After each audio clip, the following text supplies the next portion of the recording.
ও মুসলমান, জুনাইদ বগদাদি, বগদাদ শহর বাড়ি। তৎকালীন জামানায় বগদাদ নগরে হিন্দু যাজক, খ্রিস্টান পাদ্রী, দলে দলে মানুষ তাদের একে দলভুক্ত করে ফেলে।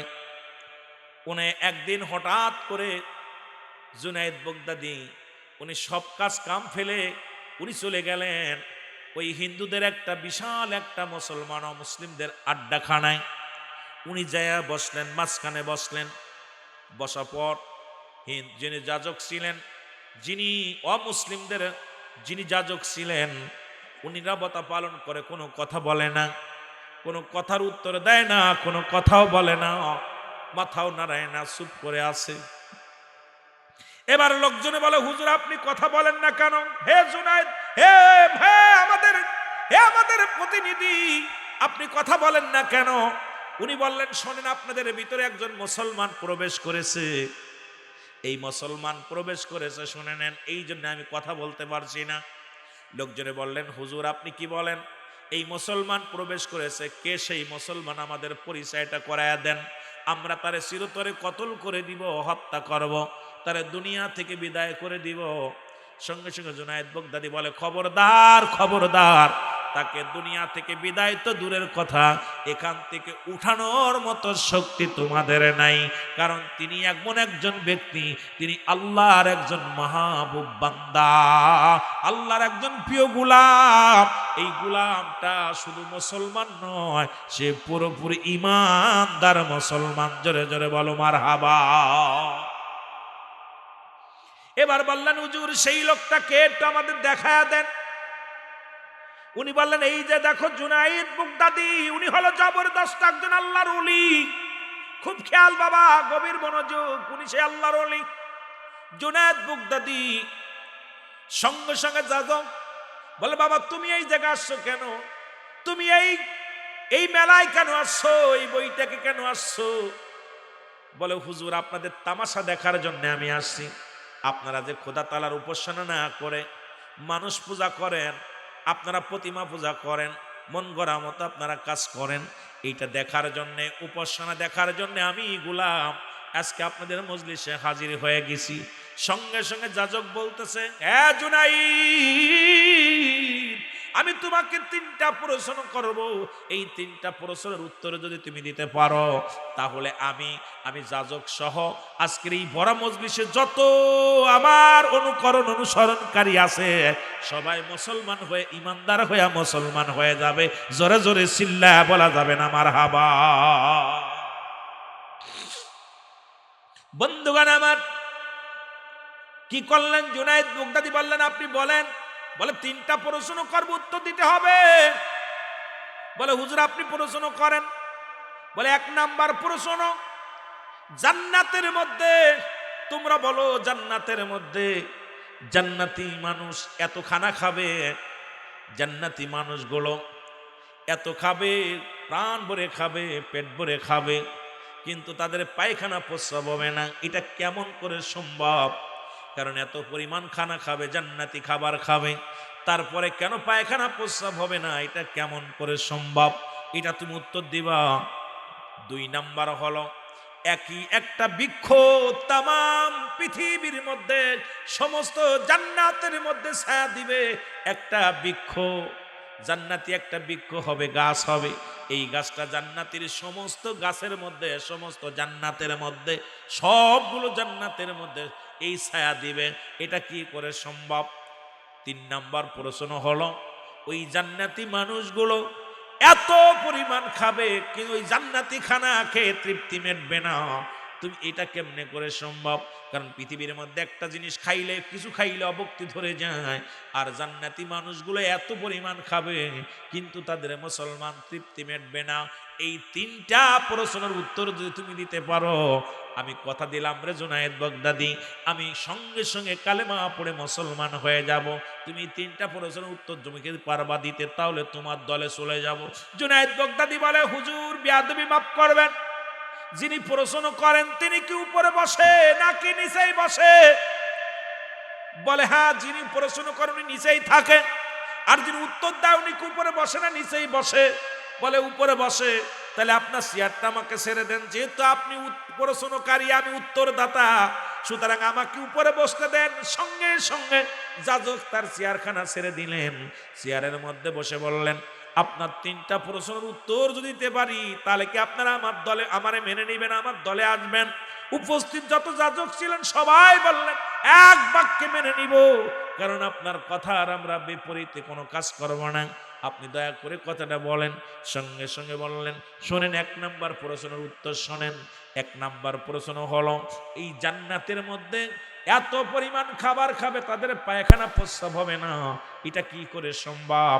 এটা সম্ভব শোনেন, ওই মায়ের গর্ভে 10 মাস 10 দিন যখন সন্তান থাকে, ওই 10 মাস 10 দিন যেভাবে খানা খায়, যেভাবে ছিল 10 মাস 10 দিন তো আমার আল্লাহ মায়ের পেটে খাওয়ায়, সন্তানের খাওয়ায়। এখানে যেমন প্রস্রাব পায়খানা নাই, এটা যেমনি করে সম্ভব ওই জান্নাতি খানা খাইলেও তদ্রূপ প্রস্রাব পায়খানা এইরকম না হওয়ার সম্ভব। জোরে জোরে চিল্লায়া বলা যাবে না মারহাবা। খেয়াল করবেন যে চাইছিলাম আমি একটু তাসাউফ ভিত্তি আর একটু ভিতরে যাইতে, অনেক লম্বা আজকে মন চাইছিল যে আজকে কিছু আলোচনা শোনাবো, আজকে কিছু আধ্যাত্মিক কথা, জ্ঞানের কথা, কোরআন হাদিস দ্বারা এমন কিছু তথ্য দিয়ে যাব যা আপনাদের জ্ঞানের ভিতরে 1000 বছর ধরে ওয়াজ শুইনা যে ওয়াজ আমরা হাসিল করছি, তার আমি এমন একটা বিষয়ের উপর আলোচনা চাইছিলাম যেটা আপনাদের দিলে, কিন্তু দেখলাম অনেক যুবক চলে গেছে, ওরা চাবে তার নারেন আনন্দ দিতে। কিন্তু এ যুবক, আমিও রুল আমিন যদি শিল্পী হইতাম রে, এক গান ধরলে এই মাঠে মানুষ ধরত না, কিন্তু আমি তো সুর দিয়ে চাইতেছিলাম না, চাচ্ছিলাম তোদের কিছু জ্ঞান দিতে, কিন্তু জ্ঞান তো নিবি না। বন্ধুগণ আমার, গভীর মনোযোগ। 1 নম্বর উত্তর পাইছেন? কথা কয় না। 10 মাস যদি মার পেটে কি খাইয়াছিলেন না না খাইয়াছিলেন? পায়খানা প্রস্রাব হয়েছিল, বারণের সঙ্গে সঙ্গে হাগামুতা শুরু করে, ঠিকই না? মার পেটে কি হাগামুতা করে? এটা যারা সম্ভব, জান্নাতে 1000 নিয়ামত খাবে, ওই রকম সম্ভব। সুবহানাল্লাহ বলেন। যাজক বলে 1 নাম্বার প্রশ্নের উত্তর আমি পাইলাম। 2 নাম্বার প্রশ্নের উত্তর বলো। একই জান্নাতকে ছায়া দিবে সমস্ত গাছের উপরে, সমস্ত এই গাছটা সমস্ত ঘরের মধ্যে পড়বে, এটা কেমনে করে সম্ভব? জুনাইদ বাগদাদী বলে, শোনো, পৃথিবীর মধ্যে সূর্য যখন উদয় হয়, একটা সূর্য যেমন তামাম পৃথিবীর মধ্যে আলো দেয়, এই রকম জান্নাতের মধ্যে যে গাছটা হবে এইটা যেমন পৃথিবীর মধ্যে, এইটা যেমন সম্ভব একটা সূর্য যেমন তামাম পৃথিবীর মধ্যে আলো দেয়। জোরে বলেন ঠিক কিনা? খালি বাংলাদেশে দেয়, ভারতে দেয়? সূর্য কয়টা? পৃথিবীতে সূর্য কয়টা? চন্দ্র কয়টা? জোরে বলেন কয়টা? আলো দেয় খালি বাংলাদেশে, সারা পৃথিবীর মধ্যে শত শত দেশ আছে, সব জায়গা যেমন আলো দেয়। বলেন জুনাইদ বাগদাদী বলে, শোনেন যাজক, এই পৃথিবীর মধ্যে যেমন সূর্য একটা তামাম পৃথিবীর পরে যে পড়ে, যেমন ছায়া দেয়, যেমন আলো পড়ে, তদ্রূপ আমার আল্লাহর জান্নাতের মধ্যে এমন একটা বৃক্ষ থাকবে, ওই বৃক্ষটা 8টা জান্নাতের উপরে ছায়া দান করবে। জোরে জোরে চিল্লায়া বলা যাবে না মারহাবা। যাজক বলে, পাইলাম উত্তর, ঠিক আছে। 3 নাম্বার উত্তর বলো। বলে হুজুর 3 নাম্বার বলছেন যে জান্নাতি খাবার যত খাবে তৃষ্ণা মেটবে না, যত খাবে স্বাদ মেটবে না, খালি খাইতেই মন চাবে। জুনাইদ বাগদাদী বলে, শোনেন, 3 নাম্বার প্রশ্নের উত্তর, আমার আল্লাহ রাব্বুল আলামিন এমন একটা কিতাব পাঠিয়েছে যেটা হলো আল কোরআন। এই কোরআনের বাণী, কোরআনের সূরা কেরাত যত পড়বে, যতই তেলাওয়াত করবে স্বাদ মেটবে না, খালি মন চায় পড়তে। যত সূরা পড়বে, এই যে সূরা ফাতিহা কিয়ামত পর্যন্ত চলবে, কেউ বলবে বাধা দিব না, কারণ একটা গান একবারের জায়গা 2 বার শুনলে আর মন চায় না শুনতে। কত ডিস্কো গান আসলো, কত ভাব গান আসলো, কত মডেল গান আসলো, একবারের জায়গা 2 বার বললে আর মজা লাগে না। কিন্তু কোরআনুল কারীমের সূরা ফাতিহা জন্ম নিয়ে শুনলাম, এসেই তো ভালো লাগে, ওর সেই তোর ভালো লাগে। কারণ আমার এই জুনাইদ বাগদাদী, ও যাজক শোনো, আমার আল্লাহর কোরআন পৃথিবীর মধ্যে আর কোনো কিতাব নয়, আর কোনো কথা নাই। শুনে নাও, আমার রব্বে কারীম যে কোরআনটা দান করেছে, এই কোরআনের কিয়ামত পর্যন্ত যতই তেলাওয়াত করুক, যেতই তেলাওয়াত করুক, এটার স্বাদ মিটবে না, তেলাওয়াত করে তৃপ্তি মিটবে না। খালি মন চায় পাঠ করি, মন চায় শুনতে, মন চায় পড়তে। জোরে জোরে চিল্লায় বলেন সুবহানাল্লাহ। আরে মানুষ শুধু বেহুশ দুনিয়ার পিছে, কি জবাব দিবি রে তুই আল্লাহর কাছে বল, কি জবাব দিবি রে তুই আল্লাহ।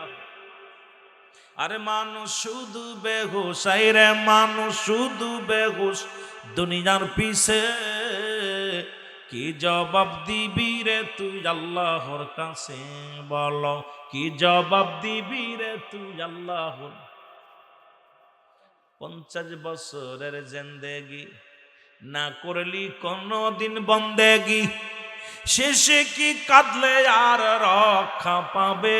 হায় হায়, শেষে কি কাঁদলে আর রক্ষা পাবে? কি জবাব দিবি রে তুই আল্লাহর কাছে? হায় হায়, কি জবাব দিবি রে তুই আল্লাহ। 60 বছরের জিন্দেগি না করলি বন্দেগি, 100 বছরের জিন্দেগি না করলি বন্দেগি, শেষে কি কাঁদলে কি আর রক্ষা হবে? হায় হায়, শেষে কি কাঁদলে কি আর রক্ষা হবে? কি জবাব দিবি রে তুই আল্লাহর কাছে? হায় হায়, কি জবাব দিবি রে তুই?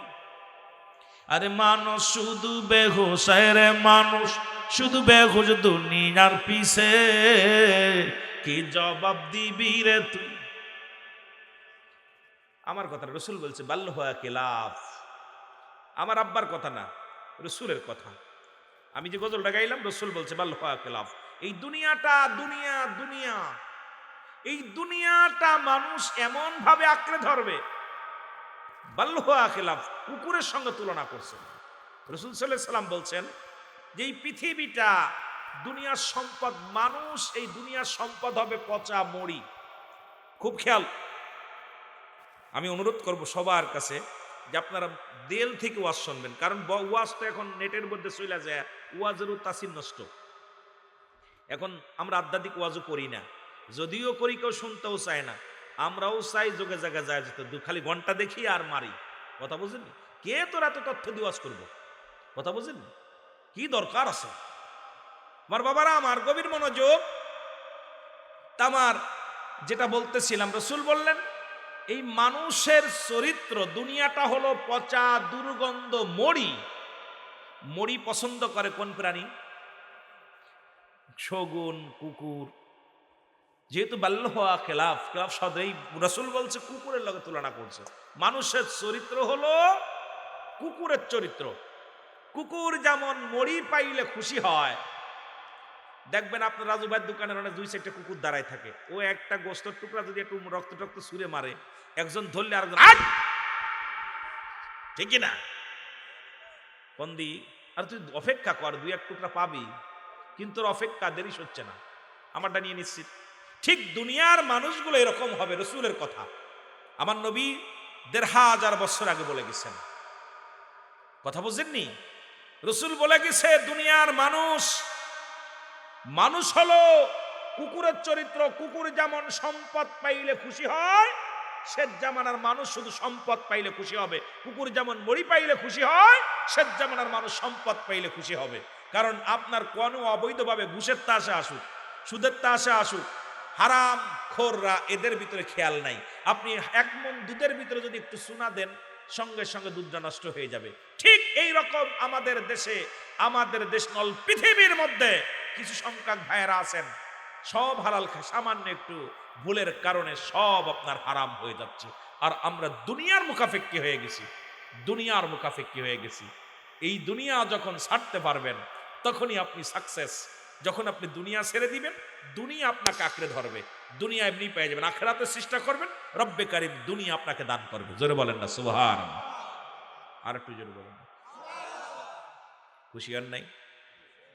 সংবাদটা শুনে খুশি হন নাই? তাহলে আজকে দেখেন কেরুর লগে আজকে ওই যে চিন্তা, সরমুনা দেখতে পান না, আট্টসি দেখতে পান না, সারসিনা দেখতে পান না, ফুরপুরা শরীফে ভাই আপন ভাইয়ের সঙ্গে মিল নাই, এ ভাই ওর লগে দেখতে পান না, ও ভাই ওরে দেখতে পান না। কারণ একটাই, ওই যে হিংসা। আর আমার পীর বলতেন পরশ্রুতি কাতর। বাংলায় বলা হয়, কি বলা হয়? এই বাংলা ভাষা শোনো, বাংলায় কি কয়? পরশ্রুতি কাতর, একজনের বালা আর একজন দেখতে পারে না। এই যে সমাজ, এই সমাজ থেকে বাঁচানোর জন্য যুগে যুগে অসংখ্য নবী রাসূল আসছে, খোলাফায়ে রাশিদিন আসছে, সর্বশেষে এখন চলতেছে বেলায়েতের জামানা। কিসের জামানা? আর একটু জোরে বলেন, কিসের জামানা? নবুয়াতের জামানা শেষ, এখন কিসের জামানা? কথা ক্লিয়ার? এখন কিসের জামানা? ওলামা একরাম আছেন, কথাগুলো অফেন নেবেন, খেয়াল করবেন। বেলায়েতের জামানা, সেই বিলায়েতের জামানা ও হক্কানি আলেম ওলামা পীর মাশায়েখ বিদায় নিয়ে এনেছে। এখন তাদের ওয়ারেস যারা আছে তারাও এখন দুনিয়ার পাগল হয়ে গেছে। অসংখ্য অসংখ্য মানুষ দুনিয়ার পাগল হয়ে গেছে, আখিরাতমুখী খুব মানুষ। বাংলাদেশে পীরের অভাব নাই, বাংলাদেশে অসংখ্য পীর মাশায়েখ আসছে। যারা আগের যুগে যারা ছিল তারা ছিল খোদাই প্রেম, খোদাই শক্তি নিয়ে চলতো। আর বর্তমান জামানায় কিছু অসংখ্য পীর, এই পীর সাধু সাজছে, তারা সাজা সমাজের মধ্যে মানুষকে বিভ্রান্তির পথে ফেলতেছে। এর একটাই কারণ হলো তারাও দুনিয়াবি হয়ে গেছেন। জোরে বলেন ঠিক কিনা? আর একটু জোরে বলেন ঠিক কিনা? আল্লাহমুখী হওয়া লাগবে। এই জন্য আমার পীর কেবলা জান বলতেন, বাবা জাগ্রত প্রাণ যায় মরে না সেজন, না কি যেন, এই মানে যিনি শত শত মুর্দা দেল দুনিয়ার উপরে, তার চাইতে অধিক ভালো যদিও কবরে। যদি দুনিয়ার মধ্যে থেকে লাভ কি?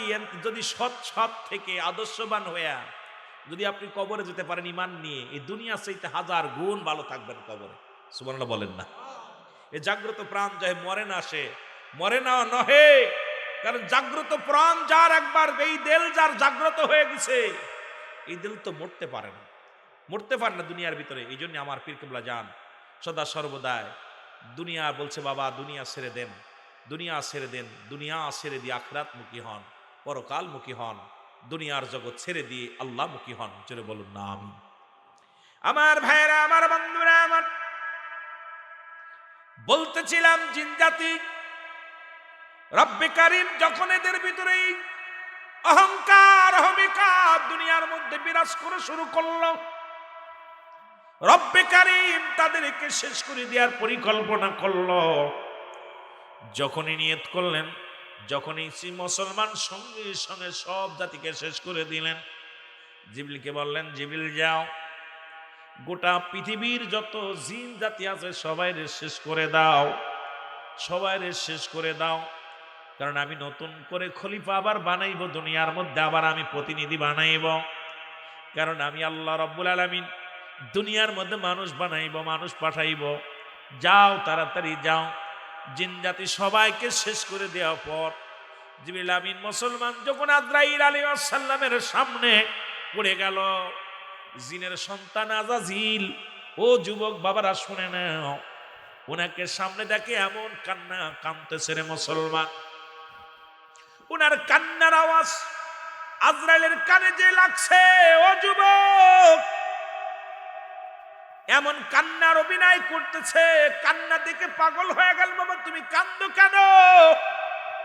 বলে, আজরাইল, আমার আব্বা মা বংশ সব শেষ হয়ে গেছে, আমার তুমি মেরো না, আমার কেউ নাই দুনিয়ায়। আজরাইলের দিলে মায়া হয়ে গেল, এমন মায়া হলো ওকে জীবিত অবস্থায় রব্বে কারিমের দরবারে নিয়ে যাওয়া হলো। রব্বে কারিম ডাক দে বলে, আজরাইল কারণ কি তোমার পাশে কারো লুকায় রাখছো? বলে, আল্লাহ, এই জিন জাতির একটা সন্তান, তার নাম আজাজিল, তাকে দেখে আমার বড় মায়া লাগছে, তার কান্না দেখে আমি তার জানটা কবজ করতে পারি নাই, তাকে নিয়ে আসছি। আমার আল্লাহ কয়, আমি বলেছিলাম দুনিয়ার মধ্যে সব কিছু শেষ করে দাও, কুল্লু মান আলাইহা ফান, সব কিছু শেষ করে দিবে কে? আর একটু জোরে বলো, কে? আল্লাহ বলে আমি আসমান জমিন সবকিছু শেষ করে দিব। শেষ করার হুকুম দিবে কে? আর একটু জোরে বলো কে? আল্লাহ। এবার মুসলমান গভীর মনোযোগ, এবার উনাকে রেখে দেয়া হলো। রেখে দিলেন। আল্লাহ রাব্বুল আলামিন বলেন রাখে দাও। সে এমন আমল শুরু করলো, চিন্তা করে দুনিয়ার মধ্যে মানব জাতি আল্লাহ পাঠাইব, আমি প্রমাণ করে দিব আমার জাতি বেশ ছিল, আমার বংশই সবচেয়ে তোমার হুকুম মানত। এমন ভাবে সেজদা করা শুরু করলো, সেজদায় লুটে লুটে কান্দে, এমন ভাবে বন্দেগী করে সারা জিন্দেগি পাগল হয়ে গেলেন আল্লাহ রাব্বুল আলামিনের দরবারে। এমন শুকরিয়া আদায় করে আরশ মহলের মধ্যে সব জায়গা সিজদায় লুটিয়ে পড়েন। এমন সময় আল্লাহ রাব্বুল আলামিন যখন মুসলমান শুনে না, মানব জাতিরে পাঠাইলেন আদম আলাইহিস সালামকে। আদম আলাইহিস সালামকে বানাইয়া, কারণ আসমান আল্লাহ যেমনি বানাইলো তেমনি আমার আল্লাহ আমাকে আপনাকে বানাই নাই। জমিন যেমনি বানাইলো এমনি আপনারে আমারে বানাই নাই। এই মুসলমান শোনো, ফেরেশতা আল্লাহর নিকটতম তাদের যেমনি বানাইলো এমনি আমারে আপনারে বানাই নাই। আল্লাহ কয় বান্দারে, সারা পৃথিবীর যত মাখলুকাত আছে আমি আল্লাহ কুন আর ফায়াকুন সঙ্গে সঙ্গে বাইর হয়ে গেছে। আর একমাত্র আমি আমার বান্দুম্মা, আমি আমার বান্দা বান্দিরে আমি আল্লাহ আমার কুদরতি হাত মুবারক দিয়ে বানাইছি। জোরে জোরে চিল্লায়া বলা যাবে না মারহাবা। কুদরতি হাত মুবারক দিয়ে আল্লাহ আপনার আমার বানাইছে। ফেরেশতারও এই খাদ্য বানান নাই, ফেরেশতারে হুকুম দিছে, হয়ে গেছে। যা কিছু খালি কুন আর ফায়াকুন, খালি হও হয়ে যাও, বাইর হও, কুন হও ফায়াকুন বাইর হও। খালি দুইটা শব্দ ব্যবহার করছে। সব কিছু পৃথিবীর মধ্যে আল্লাহ তাআলা সাজিয়ে ফেলেছে। আসমান জমিন লৌহ কলম তারা, আসমা পাহাড় নগর নদী নালা যা কিছু আছে সব কিছু সৃষ্টির মালিককে আল্লাহ। উনি হুকুম দিয়ে বানাইছেন, রব্বে কারীম হুকুম দিয়ে বানাইছেন। বন্ধুগণ আমার গভীর মনোযোগ, এই রব্বুল আলামিন যখন বলেন আদম জাতিকে সামনে আনলেন, এই আদম জাতির ভিতরে একবার নয় দুবার নয়, যখন আগুন পানি মাটি বাতাস চারটা জিনিস দিয়া মিশ্রিত করে আদম আলাইহিস সালামকে বানাইলেন।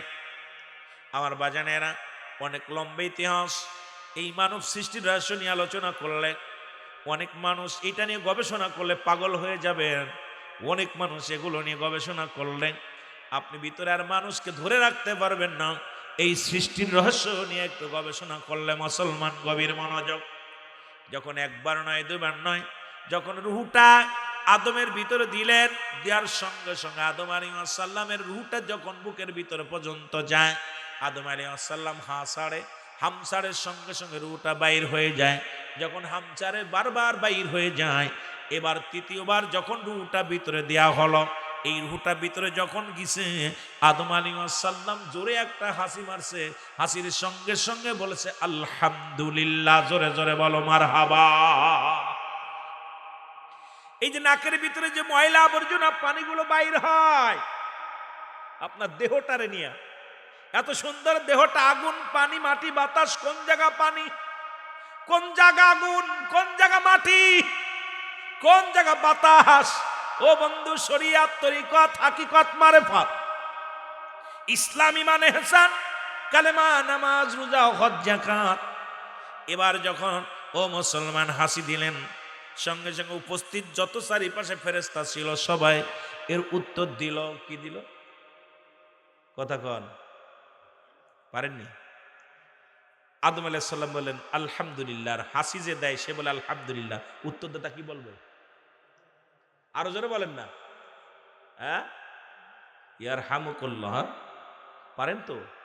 হ্যাঁ, এই যে আপনি একা পারেন, এতগুলো উপস্থিত মানুষ কথা তো কয় না, হাসি হয়ে গেছে। হাসি আসে, হাসির অধ্যায় আছে হাদিস শরীফের মধ্যে। হাদিসের মধ্যে হাসির অধ্যায়, কেমনে হাসি দিবা, হ্যাঁ মাসলে বন্ধ করবা কেমনে, সব বিষয়। বন্ধুগণ আমার, রুহটা যখন ভিতরে রাখতে গেলেন, উপস্থিত ফেরেশতারা খুশি হয়ে গেলেন। সঙ্গে সঙ্গে রব্বে কারীমের দরবারে আদম সিজদায় লুটে পড়লেন। আদম স্বীকার করে নিলেন আল্লাহ রব্বুল আলামিনকে। আদম যখন স্বীকার করে নিলেন, আবার আল্লাহ রাব্বুল আলামিন ডাক দিয়ে কয়, ফেরেশতারা রে, তোমরা আমার আদমের দিকে রুজু হও। কেউ বলে মুসলমান কি করো, সিজদা করো। আবার এখন আমাদের দেশে অসংখ্য আলেমরা যখন সিজদার কথা বলবে কষ্ট পাবে মানুষ। আল্লাহ বলেন আদমের দিকে রুজু হও, আদমের দিকে সিজদা করো। সঙ্গে সঙ্গে সবাই লুটে পড়েন তার দিকে, কিন্তু একমাত্র আজাজিল তার ভিতরে একটা অহংকার আসলো। তার অহংকার একটা, আমি আগুনের তৈরি আর আদম হলো মাটির তৈরি। আমি আগুন, পানি, মাটি, বাতাস, এই চারটা মিশ্রিত হলো আদম, আর আমি হইলাম আগুনের তৈরি। সুতরাং আমার পাওয়ার বেশি, আমার ক্ষমতা বেশি, আমি ওর দিকে রুজু হলো না। রব্বে কারীম মুসলমান শুনে নাও, সঙ্গে সঙ্গে আমার আল্লাহ রব্বুল আলামিন এই আদম জাতিকে, ও মুসলমান, ওই গোটা জাতির মধ্যে শ্রেষ্ঠ জাতি হিসেবে ঘোষণা করলেন। আশরাফুল মাখলুকাত। জোরে জোরে চিল্লায়া বলা যাবে না মারহাবা।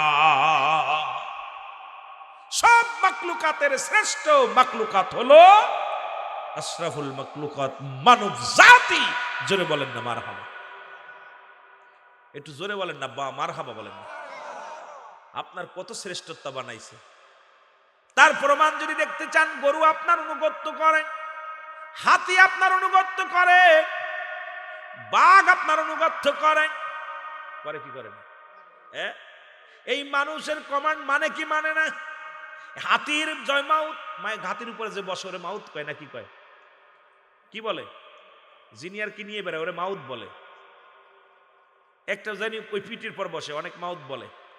একটা ছোট্ট মানুষ 50 মন, 100 মন, 500 মন ওজন আলা একটা হাতিকে কমান্ড দেয়। কমান্ড মানে, কারণ গোটা পৃথিবীর মধ্যে আল্লাহকে একমাত্র আল্লাহ রাব্বুল আমিনের শুকরিয়া আদায় করে গোলামিত্ব করে মানুষ, আর মানুষের গোলামি করে গোটা পৃথিবীর সমস্ত মাখলুকাত। জোরে জোরে চিল্লায়া বলা যাবে না মারহাবা। দেখেন না কি মজার একটা বিষয়।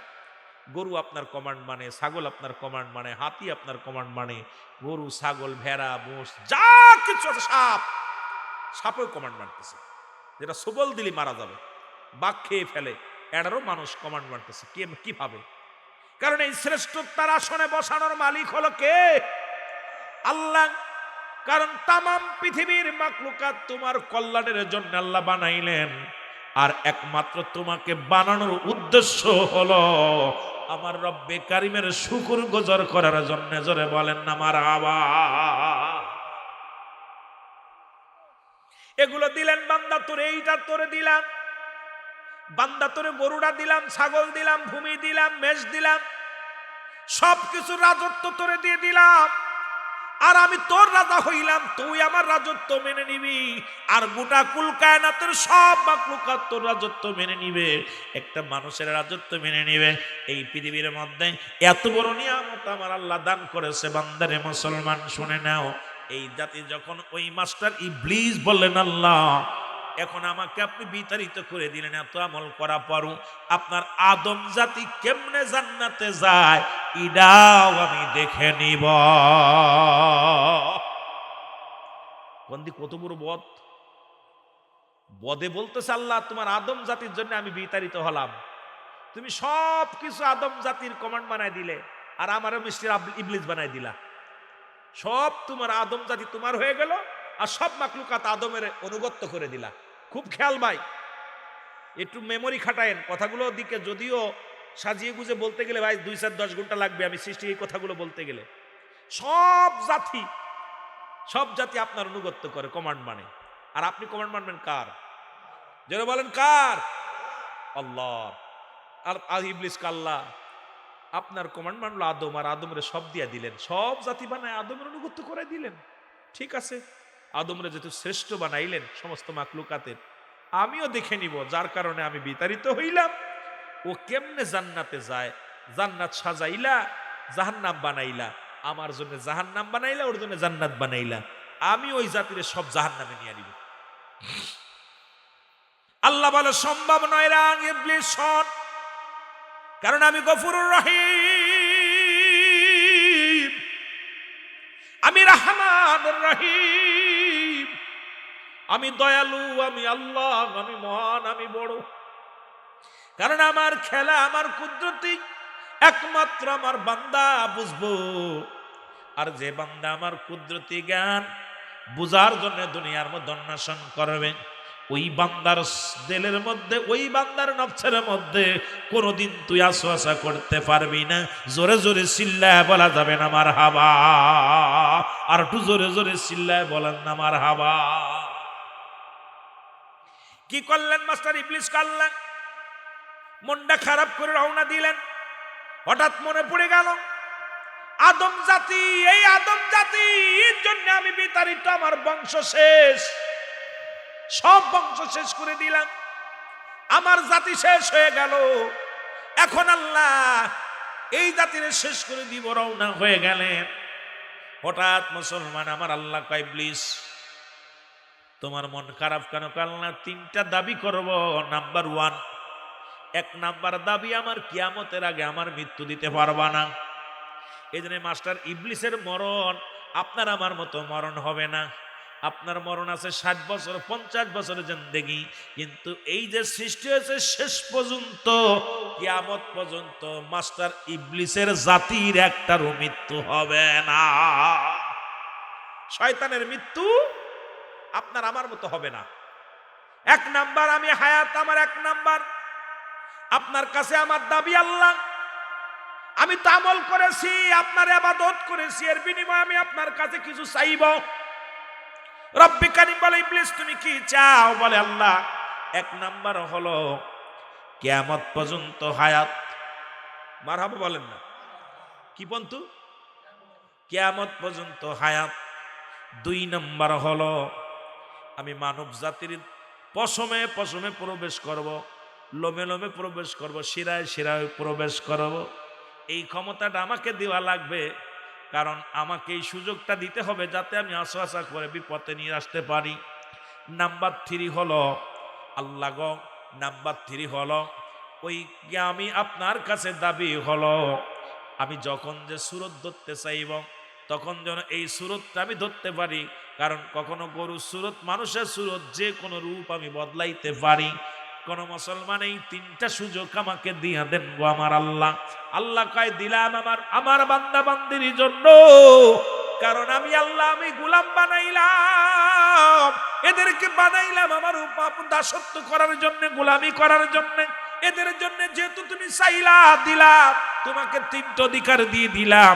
3টা অধিকার পায় মাস্টার ইবলিস আল্লাহ এখন আমি দেখবো তোমার বান্দা বান্দি কেমনে জান্নাতে যায়। কত বড় বদ! গফুরুর রহিম, রহমানুর রহিম, তার সঙ্গে বলতেছে আল্লাহ কেমনে জান্নাতে যাই দেখবো। আমার ভাইরা, আমার বন্ধুরা, আমার রব্বে কারীম ডাকতে বলে, মাস্টার ইবলিস দাঁড়াও, এত খুশি হয় না, এত খুশি হওয়ার কারণ নাই। তোমাকে 3টা জিনিস দিলাম, কিন্তু আমার আদম জাতির মাথা দিয়ে প্রবেশ করতে পারবা না। সুবহানাল্লাহ বলেন। কারণ যখন মাথাটা নোয়ায়া আমি রব্বে কারীমের দরবারে সিজদায় উঠে বলে সুবহান রাব্বিল আলা, আর একটু জোরে জোরে চিল্লায় বলা যাবে না আমার। এর যখন মাথা নোয়া বলে আল্লাহু আকবার, এই মাথাটা লুটাইয়া আমার বান্দা আমার বান্দি যখন জমিনের উপরে সিজদায় লুটে পড়বে, আল্লাহ আমি রব্বে কারীম আমার ওই বান্দা বান্দির হয়ে যায়। শুনে রাখো, তুমি আমার কিয়ামত পর্যন্ত হায়াত দিলাম, তার আগে তোমার মৃত্যু হবে না। নাম্বার 3 তো 2 তোমার, তুমি যখন যে সুরত ধরতে চাইবা পারবা, মানুষের লোমে লোমে ঢুকবা, এটাও দিলাম, কিন্তু আমার আদম জাতির মাথা দিয়ে তোমারে প্রবেশ করতে দিব না। ইবলিস মাস্টার ইবলিস বলে আল্লাহ সব জায়গা দিলেন, এটা আবার রাখলেন কেন? কারণটা কি একটু জানতে পারি কিনা? এটা কি আমি জানতে পারি কিনা? আমার রব্বে কারীম ডাকতে বলে, মাস্টার ইবলিস শোনো, কারণ আমি মাথাটা রেখে দিলাম, আমি রব্বে কারীম মানুষের মুখমণ্ডলটা, ফেসটা, ইংলিশে বলে ফেস, আরবিতে বলে ফামুন, ও মুসলমান বাংলায় বলে মুখমণ্ডল। এক কথায় ভালো করে বুঝে নেন ও মুসলমান বাবারা আমার, এই দর্পণটা আপনার। রব্বে কারীম বলে, ও বান্দা শোনো, আমি আল্লাহ এই পৃথিবীর মধ্যে মানব জাতিকে আমি কুদরতি হাত মুবারক দিয়া বানাইলাম, তার এই মুখটা একমাত্র ফেসটা, এই ফেসটার মধ্যে আমি আল্লাহর কুদরতি হাতের ছোঁয়া লেগে আছে। জোরে জোরে চিল্লায়া বলা যাবে না সুবহানাল্লাহ? ইংলিশে বলা হয় ফেস, কি বলে? বাংলায় বলা হয় মুখমণ্ডল, আরবিতে বলা হয় ফাহমুন, মানে মুখ। কথা বোঝেননি? মানে আরবি বাংলা বুঝতেছেন তো? কথা বোঝেন? ক্লিয়ার করে নিবেন। যদিও আমি এই ওয়াজগুলো বোঝার জন্য জ্ঞান দরকার, কিন্তু সবার জ্ঞানে ধরবে না। এই জ্ঞানের ওয়াজ ধরতে গেলে এই সমস্ত তাসাউফ ভিত্তিক আলোচনা, আধ্যাত্মিক আলোচনা, আপনার এই সৃষ্টির জগতের আলোচনা করতে গেলে আমি নিজেই যখন গবেষণা করতে যাই আমি নিজেই পাগল হয়ে যাই। নিজেই চিন্তা করি কি তার মধ্যে কি রে, আয় হায় পান্তাবাতে কি, কি তার মধ্যে কি পান্তাবাতে কি। এইগুলো গবেষণা করতে গেলে প্রতিটা মানুষ, এই দেখুন অধিকাংশ মানুষ পড়তে পড়তে পাগল হয়ে যায়। আপনাদের তো সেইভাবে এই আধ্যাত্মিক জগৎটা এমনই একটা নিয়ে গবেষণা করবেন, যে কোনো একটা নিয়ে রিসার্চ করবেন, করলে আপনার ভিতর থেকে সব বলে দিবে আপনি কে, কেন, কি, সব পেয়ে যাবেন।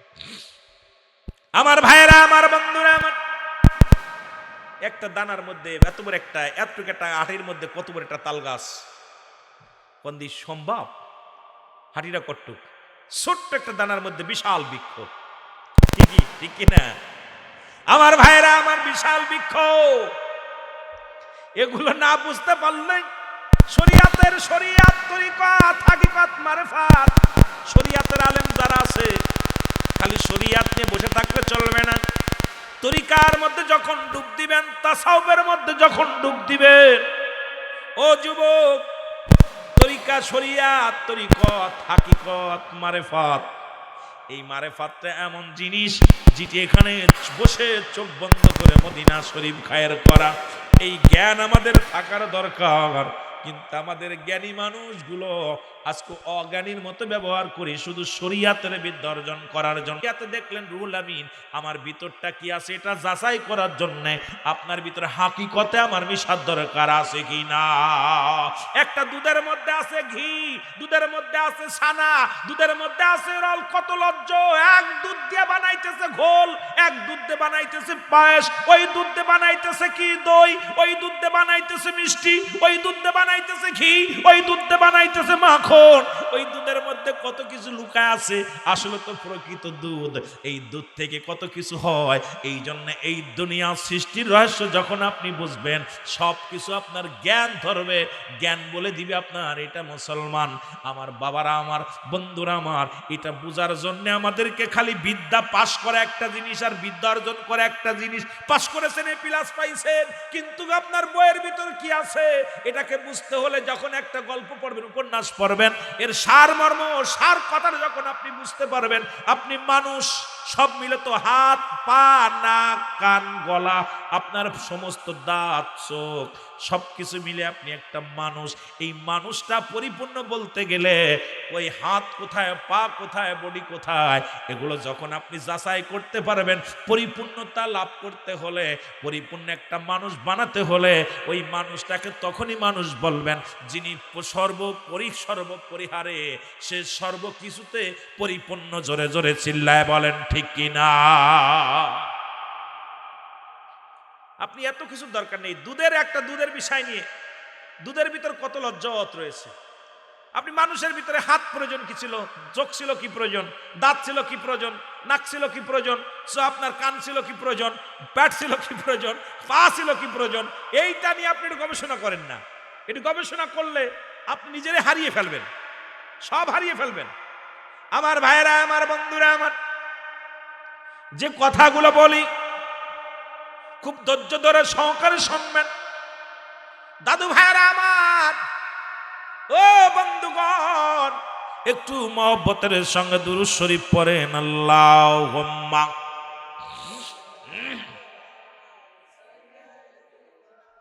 এর মানুষ বানাইছে আল্লাহ প্রেমের কারণে, বলো মানুষ বানাইছে আল্লাহ প্রেমের কারণে। প্রেমের তরি বান্দরে মদিনা শোনে, বলো প্রেমের তরি বান্দরে। আল্লাহ বানাইল বহু জাতি, আবার শিখাইল প্রেম প্রীতি। হাবিবিকে পাঠাইছে আল্লাহ, হাবিবিকে পাঠাইছে আল্লাহ প্রেমের কারণে। প্রেমের তরি বান্দরে মদিনার সনে, বলো প্রেমের তরি বান্দরে এ দুনিয়ার মুসলমান।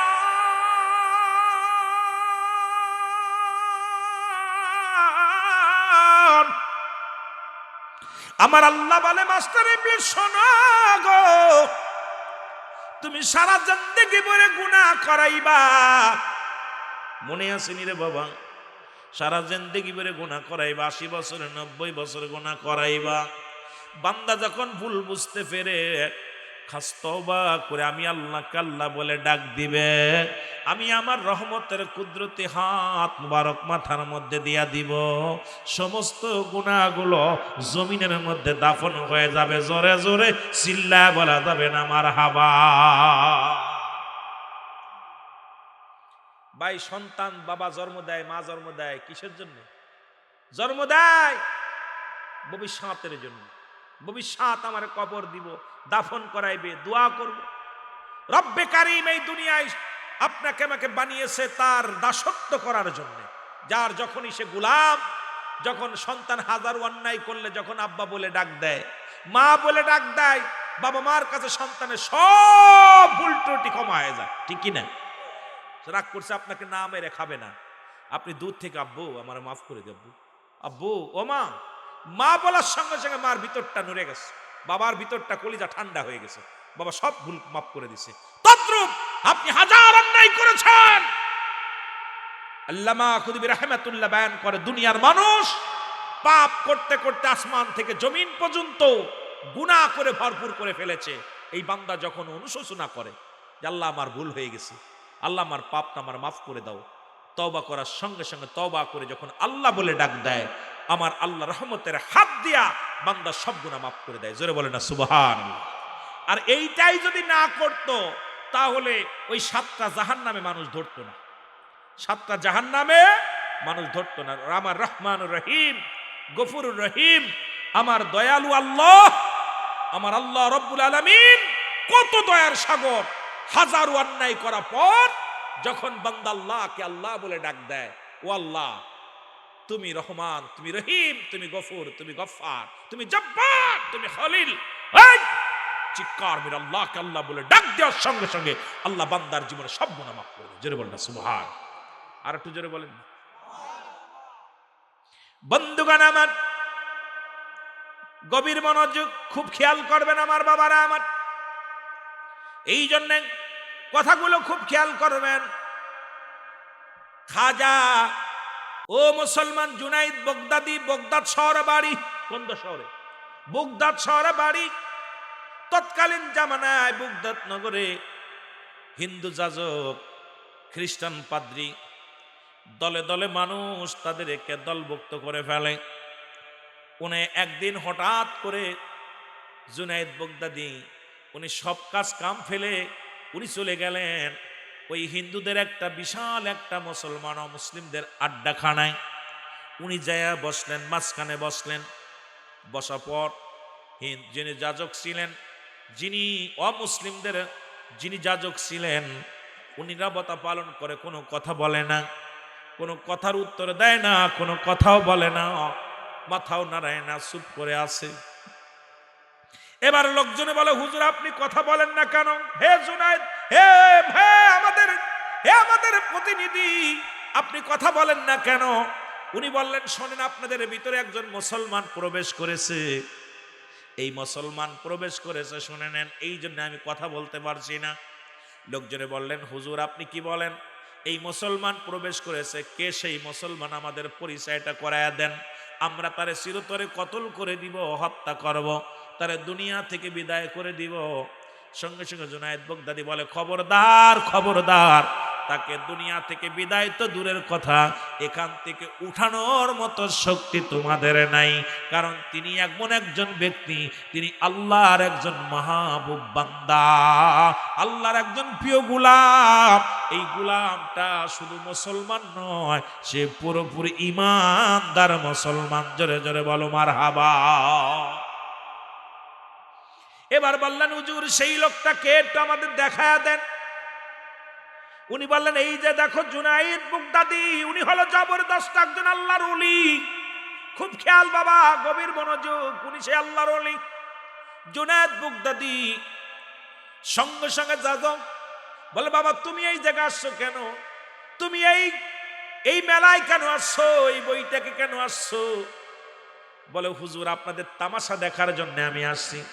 আপনারা যে খোদা তাআলার উপাসনা না করে মানুষ পূজা করেন, আপনারা প্রতিমা পূজা করেন, মন গড়া মতো আপনারা কাজ করেন, এইটা দেখার জন্যে, উপাসনা দেখার জন্যে আমি গোলাম আজকে আপনাদের মজলিসে হাজির হয়ে গেছি। সঙ্গে সঙ্গে যাজক বলতেছে, হ্যাঁ জুনাইদ, আমি তোমাকে 3টা প্রশ্ন করব। এই 3টা প্রশ্নের উত্তর যদি তুমি দিতে পারো, তাহলে আমি যাজক সহ আজকের এই বড় মজলিসে যত আমার অনুসরণকারী আছে সবাই মুসলমান হয়ে, ইমানদার হয়ে মুসলমান হয়ে যাবে। জোরে জোরে চিল্লায়া বলা যাবে না মারহাবা। বন্ধুগণ আমার, কি করলেন জুনাইদ বাগদাদি? বললেন আপনি বলেন।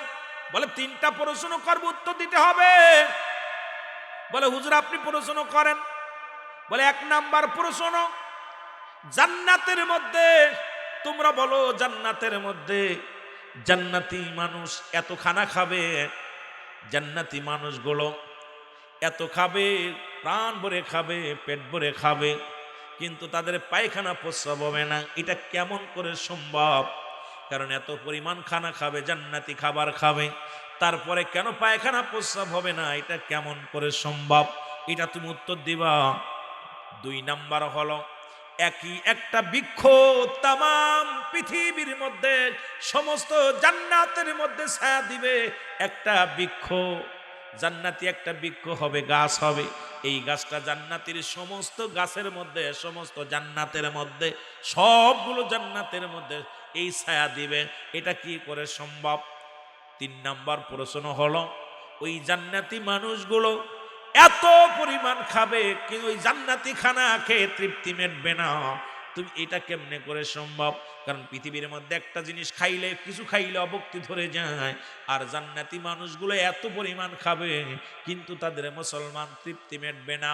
এই 3টা প্রশ্নের উত্তর যদি তুমি দিতে পারো, আমি কথা দিলাম রে জুনাইদ বাগদাদি, আমি সঙ্গে সঙ্গে কালেমা পড়ে মুসলমান হয়ে যাব। তুমি 3টা প্রশ্নের উত্তর তুমি যদি পারবা দিতে, তাহলে তোমার দলে চলে যাব। জুনাইদ বাগদাদি বলে হুজুর বেয়াদবি মাফ করবেন, যিনি প্রশ্ন করেন তিনি কি উপরে বসে নাকি নিচেই বসে? বলে হ্যাঁ, যিনি প্রশ্ন করেন উনি নিচেই থাকে, আর যিনি উত্তর দেয় উনি কি উপরে বসে না নিচেই বসে? বলে উপরে বসে। তাহলে আপনার চেয়ারটা আমাকে ছেড়ে দেন, যেহেতু আপনি প্রশ্নকারী, আমি উত্তরদাতা, সুতরাং আমাকে উপরে বসতে দেন। সঙ্গে সঙ্গে যাজক তার চেয়ারখানা ছেড়ে দিলেন, চেয়ারের মধ্যে বসে বললেন, আপনার 3টা প্রশ্নের উত্তর যদি দিতে পারি, তাহলে কি আপনারা আমার দলে, আমারে মেনে নেবেন, আমার দলে আসবেন?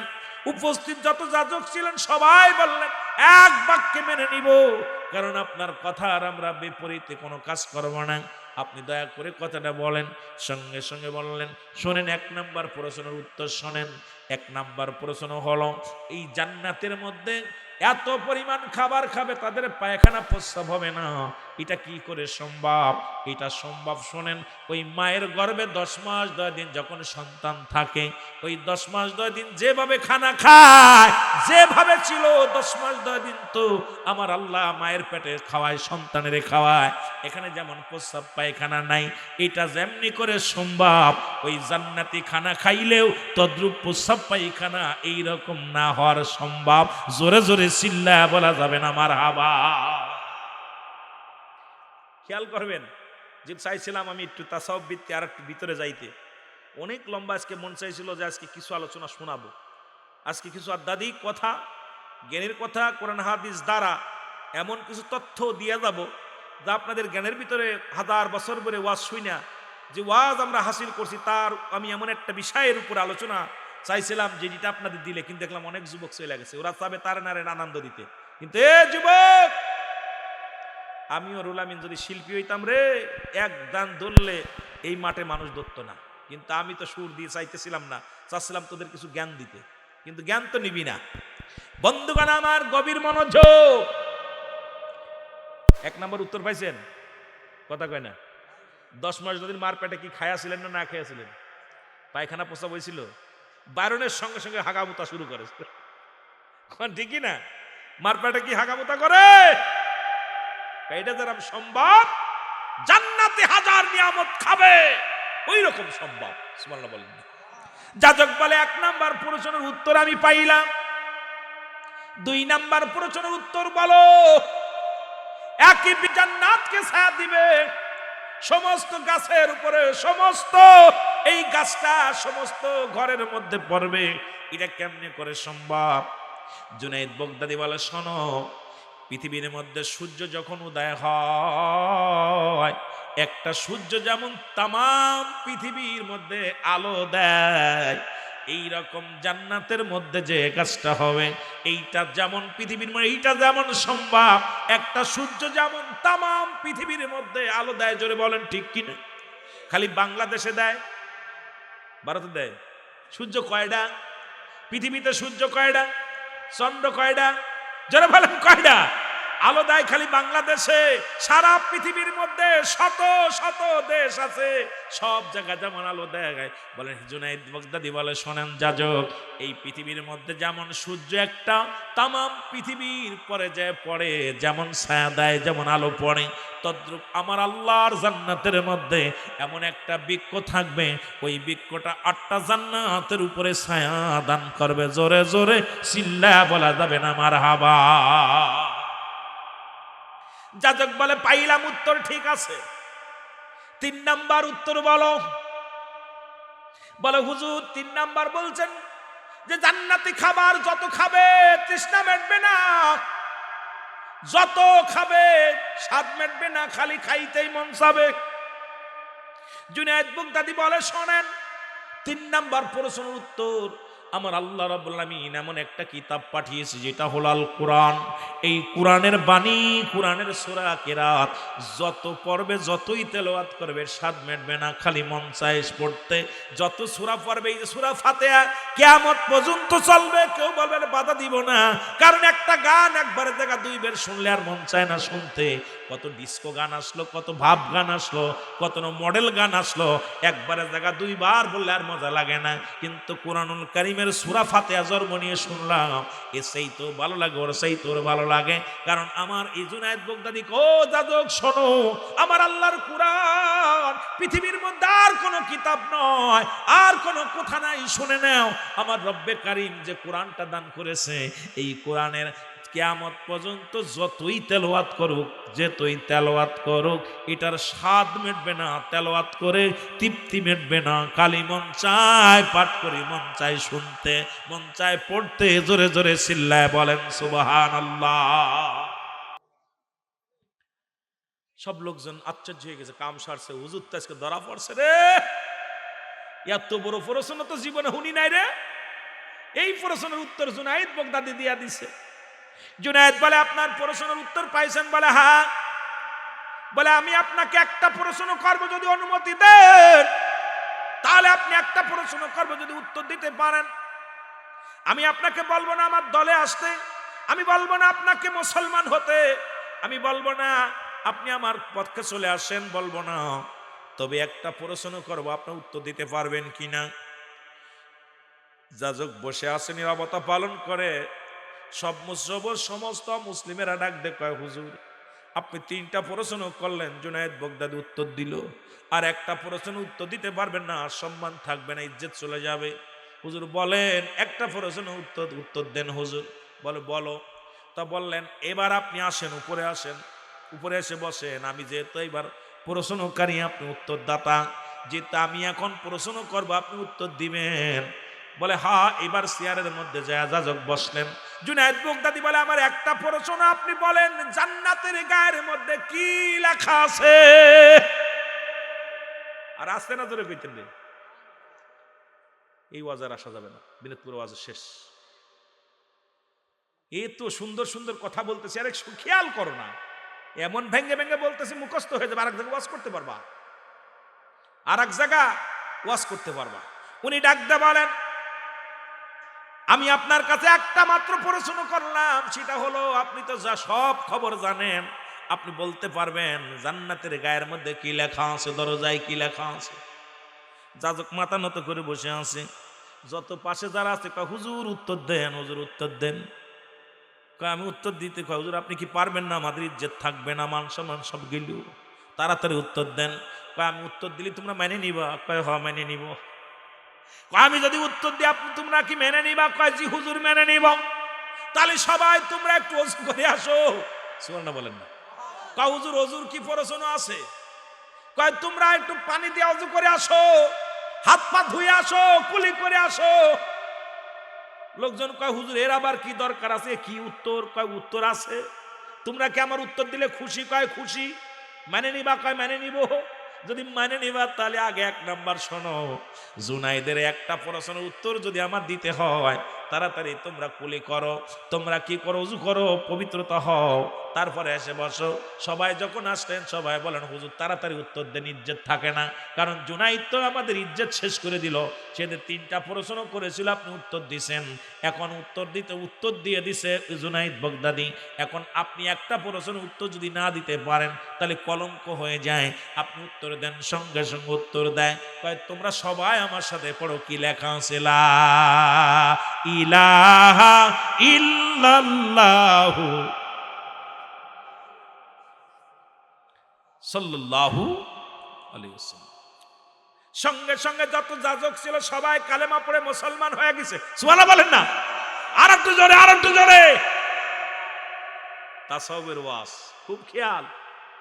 এসব সঙ্গে সঙ্গে যাজক নিজেও মুসলমান হইলেন। সবাই কয় হুজুর যেখানে জান্নাতের গায়ে লেখা আছে লা ইলাহা নাই কোনো ইলাহ ইল্লাল্লাহু এক আল্লাহ ছাড়া, সুতরাং আমরা আর আজ থেকে আপনারে মানব না, এই পৃথিবী প্রতিমা মানব না, চন্দ্র পূজা করব না, আজ থেকে তারকা পূজা করব না, আজ থেকে মূর্তি পূজা করব না, আজ থেকে 10 হাত মা দুর্গা বানাইব না, দুর্গা বানাইব না। আজ থেকে যেহেতু জান্নাতের গায়ে লেখা আছে লা ইলাহা নাই কোনো ইলাহ এক আল্লাহ ছাড়া, তাহলে আজ থেকে তোমার আমরা কেন ইলাহ বানাইলাম? তোমার এতদিন খোদা বানাইছি, একবারও স্বীকার যাও না। আমরা যখন প্রতিমা পূজা করেছি একবারও বারণ করো নাই, যখন ঠাকুর পূজা করেছি তোমরা বারণ করো নাই, যখন মূর্তি পূজা করেছি তখন তোমরা বারণ করো নাই। সুতরাং তুমি আমাদের সঙ্গে ঠকবাজি করেছো। তুমি নিজেই তো বলেছো জান্নাতের গায়ে লেখা আছে আল্লাহ ছাড়া কোনো মাবুদ নাই, আল্লাহ ছাড়া কোনো ইলাহ নাই, আল্লাহ ছাড়া কোনো কেউ নাই, শরীক নাই, আর আল্লাহর প্রেরিত রাসূল মুহাম্মদুর রাসূলুল্লাহ সাল্লাল্লাহু আলাইহি ওয়াসাল্লাম। সুতরাং আজ থেকে একমাত্র মেনে নিলাম আমরা, আমার আপনার মালিক হলো আল্লাহ, আর তাকে পাওয়ার একমাত্র ঠিকানা আপনি যাজক নয়, তাকে পাওয়ার ঠিকানা হলো নবী মুহাম্মদুর রাসূলুল্লাহ সাল্লাল্লাহু আলাইহি ওয়াসাল্লাম। জোরে বলেন মারহাবা। মহব্বতের সঙ্গে দুরূদ শরীফ পড়েন আল্লাহুম্মা।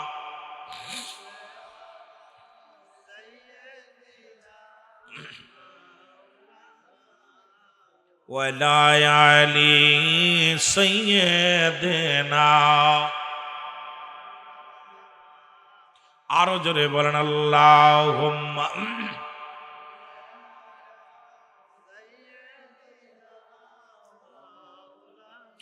আগে বসেন ভাই, আগে বসেন, আগে চলে আসেন দাদা ভাই, আগে চলে আসেন, পিছনে সব ফাঁকা থাক। ওয়ালা আলি সাইয়্যিদিনা। একটা গান কয়দিন শুনলাম করে, তুমি মানুষ দিয়া মানুষ বানাও, তুমি থাকো কোন জায়গায়, আল্লাহ তুমি খুঁজতে যাইয়া পড়ে গেছি বিসন্দা। মানুষ দিয়া মানুষ বানাইছে রব্বে কারিম, তো সব রূহকে একদিনে পড়াইছে সবাই, আলাস্তু বিরাব্বিকুম, সবাই বলছে ক্বালু বালা। ঠিক কিনা? এই জোরে বলেন ঠিক কিনা? রূহ তো একদিনে সব বানাইছে। আমি আপনি পরে আসলাম, দুদিন আগে কেউ আইছে, পাশে আইছে। রুহের জগতের বয়স তো এক, তাহলে বাইর যে কয়দিন বয়স আমারও সে কয়দিন, পিসা মৌলানা সাহেবের আমার ভাইয়ের বয়স যে কয়দিন, আমারও বয়স সে কয়দিন। রুহের জগৎ ছেলের বয়স সে কয়দিন, একদিনও কম নাই। কোন মুফতি সাহেব ফতোয়া দিতে পারবে না একদিনের কম বয়স, কারণ সমস্ত রুহের জগৎ একসাথে স্বীকার করেছি আপনি আমাদের রব, আপনি আমাদের মালিক, আপনি আমাদের প্রভু, আপনি আমাদের সৃষ্টিকর্তা, আপনি আমাদের আইনদাতা, আপনি আমাদের বিচারক। তবে কেন বেজাল এত? আল্লাহ তোমায় খুঁজতে যাইয়া পড়ে গেছি ভীষণ দায়। তুমি মানুষ দিয়া মানুষ বানাও, তুমি মানুষ দিয়া তুমি থাকো কোন জায়গায়? আল্লাহ তোমায় খুঁজতে যাইয়া পড়ে গেছি ভীষণ দায়। খোঁজো খোঁজো খোঁজো, খুঁজতে যায় কোথায়? কেউ মন্দিরে খোঁজে, কেউ পাহাড়ে খোঁজে, কেউ মসজিদে খোঁজে, কেউ গির্জায় খোঁজে। সবাই কারে খোঁজে? যেটা বলেন না। কেউ পায়, কেউ পায় না, কেউ সাধনার জগতে। সবাই খোঁজে কারে? যেটা বলেন না। রব্বি কারিম রে খোঁজে। এই জন্য অহংকার না যাবে না। বলতেছিলাম নূহ আলাইহিস সালামের, ও যুবক শোনো, ওই জামানার মধ্যে একটা গোত্র ছিল, আদ গোত্র। এই গোত্রের মানুষ ছিল খুব অহংকারী। এত অহংকারী ছিল, তাদের ভিতরে তারা চিন্তা করত, তারা পাহাড়গুলো ধাক্কা দিয়ে ফেলে দিত, পাহাড় কেটে কেটে ফেলতো। তারা চিন্তা করতো আমাদের মৃত্যু নাই, আমাদের মরণ হবে না। অথচ আল্লাহ বলেন তামাম পৃথিবীর সমস্ত মাখলুকাতের মরণ আছে। কোরআনুল কারীমের মধ্যে সব সূরা অস্বীকার করতে পারেন, ছোট্ট একটা এত স্বীকার করা সম্ভব নয়। কুল্লু নাফসিন, এটা কার কথা? জোরে বলেন না কার? কুল্লু নাফসিন যায়কাতুল মাউত। হে মুসলমান, প্রতিটা প্রাণীর মৃত্যু স্বাদ, কথা কয় না, গ্রহণ করতে হবে। মরণ নাই কার? মারহাবা, একজন বলছে কার? আল্লাহর। ঠিক আছে, মরণ নাই কার? ওরে ভাই, শয়তানের মরণ আছে শুনেন নাই? কিয়ামত পর্যন্ত বাঁচবে, তারপরে মরবে না। একটু আগে দুয়াজ করে আসলাম, তাহলে বোঝেন না? ভুলে গেলে হইব? আপনার এত নারী পুরুষের পালা দেন, মুরব্বীরা এত বাপ গান শোনেন। আরে গান শুনছেন এখন এই আধ্যাত্মিক জগতে, এই পাগল হইতে রে ভাই। বাংলা ওয়াজ খুব করা সহজ, কিস্তা কাহিনী কইতে খুব মজা লাগে, কিন্তু আধ্যাত্মিক ওয়াজগুলো করতে গেলে এটা নিজের নিজের বেরেন খাটাই দেখলে জান শেষ হয়ে যায়। এই আদ গোত্রের মানুষ, বাবারা আমার, গভীর মনোযোগ। এত অহংকারী, কারণ তারা এত বড় ছিল, ওই জাতির মধ্যে এত শক্তিশালী, ওই জাতির মধ্যে এত বলালা মানুষ পৃথিবীর মধ্যে আল্লাহর পাঠাই না। যত ছিল উসলাম্বা, তত ছিল তাংরাই জোয়ান। তারা এক একটা পাথর, কয়েক টন ওজন পাথরগুলো চেলে ফেলে দিত। তারা বড় বড় পাহাড়গুলো কেটে কেটে ধস নামায় দিত। তারা উচ্চ স্বরে হাসতো আর বলতো আমাদের মরণ নাই, আমরাই শক্তিশালী, আল্লাহ বলতে কিচ্ছু নাই, আল্লাহ বলতে কিচ্ছু নাই, আমরা অমর। তারা এত এক জোরে হাসি দিতেন, আটটি হাসি দিতেন, এমন জোরে আটটি হাসি দিতেন আর বলতেন আমাদের মরণ নাই, আমরাই রাজা, পৃথিবীর শক্তিশালী, কারণ আমাদের চাইতে আর কেউ বড় নাই, আমাদের চাইতে আর কেউ বড় নাই। হাসাহাসি করতো, উপহাস করতো। কিন্তু নূহ আলাইহিস সালাম তাদেরকে অনেকবার তাদেরকে সতর্ক দিলেন, সতর্ক মানলেন না। নূহ আলাইহিস সালামের জামানায় যে কিনান শেষ হয়ে গেল, আসছে একটু পরে সর্বশেষ আসলো হযরত হুদ আলাইহিস সালাম। নাম কি নবীর নাম? বনি ইসরায়েলদের মধ্যে আরেকজন নবী, তিনার নাম হলো হযরত হুদ আলাইহিস সালাম।